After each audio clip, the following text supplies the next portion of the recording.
Je m'appelle Armand. Et ce jour-là, j'ai compris que certaines erreurs ne font pas de bruit quand elles arrivent, mais qu'elles explosent toujours au pire moment. Le restaurant était calme. Trop calme. La lumière douce. Les verres qui teintent. Et en face de moi, une distraction dangereuse. Je me sentais bien. Presque invincible. Comme si j'étais intouchable. Puis, la porte s'est ouverte. Je n'ai pas regardé tout de suite. Je ne sais même pas pourquoi. Mais quand mes yeux ont fini par se lever, tout s'est arrêté. Le temps.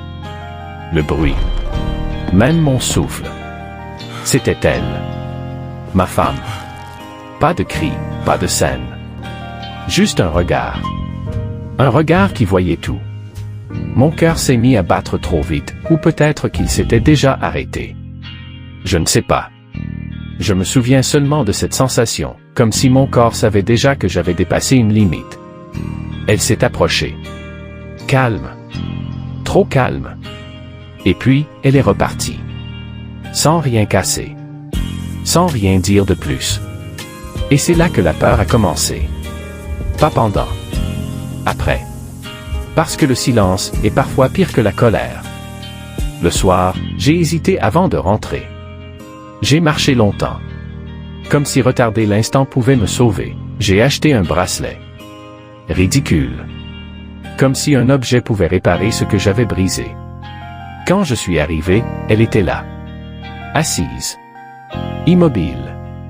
Comme si elle m'attendait depuis toujours. Tout était prêt. La table dressée. Le repas servi. Même la bière, parfaitement fraîche. C'était trop parfait. Presque irréel. Je me suis assis. J'ai commencé à manger. Et à chaque bouchée, quelque chose n'allait pas. Ce goût. Pas mauvais. Juste étrange. Lourd. Silencieux. Comme une présence invisible dans mon assiette. Puis j'ai levé les yeux vers elle. Elle me regardait. Sans colère. Sans tristesse. Juste un calme que je ne comprenais pas. Et c'est là que j'ai compris. Pas avec mes yeux. Pas avec mes oreilles. Mais avec cette peur qui montait lentement. Ce n'était pas une menace. C'était une promesse. Depuis ce jour, je mange. Je respire. Je vis.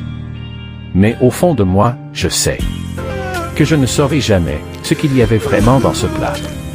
Et que parfois, ne pas savoir est la pire des punitions.